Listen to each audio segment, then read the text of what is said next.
দেবো। ঢাকনা তুলে শাক নেড়ে নেব।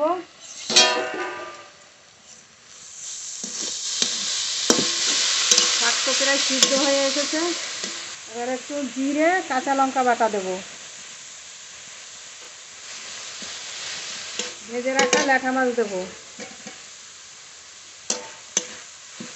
এই মাছগুলো ভেঙে শাকের সঙ্গে একসঙ্গে রান্না করব। আপনারা যদি কাটা খেতে পছন্দ না করেন, এই কাটা বেছে তারপরে মাছটা দেবেন। শাক তো প্রায় ভাজা ভাজা হয়ে গেছে। এবার এখানে চালের গুঁড়ো, আটা, চালের গুঁড়োর ভাগটা বেশি নিয়েছি, আটা অল্প নিয়েছি। এটা জল দিয়ে গুলে নেব।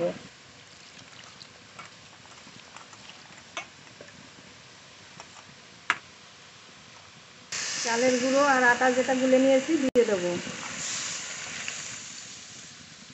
এবার একটু জাল দিয়ে নেব।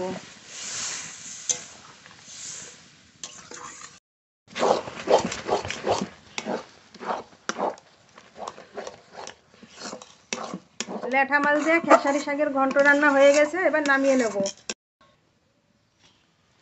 শীতকালে খেসারি শাক দিয়ে ল্যাঠা মাছ দিয়ে ঘন্ট, এটা খেতে যা লাগবে না, বিশাল লাগবে। আপনারা একবার এইভাবে রান্না করে খেয়ে দেখবেন। শুধু এই ঘন্টতে আজকে ভাত খাওয়া হয়ে যাবে। বন্ধুরা, আজকে 3টে রান্নাই তো দেখলেন। 3টে রান্নাই কিন্তু খুব ভালো লাগবে খেতে। তা রান্না তো হয়ে গেছে, এখন গরম গরম ভাতে খেতে হবে। এই যে খেসারি শাকের ঘন্ট,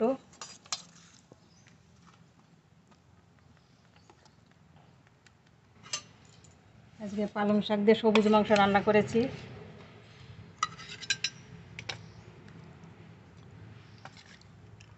গ্রেভি,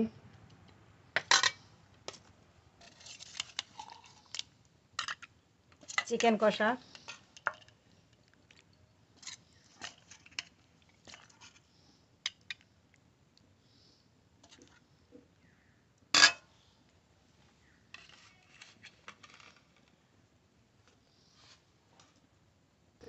তিনটে রান্না তো দেখলেনই। 3টে রেসিপি আজকে খেতে খুবই ভালো লাগবে।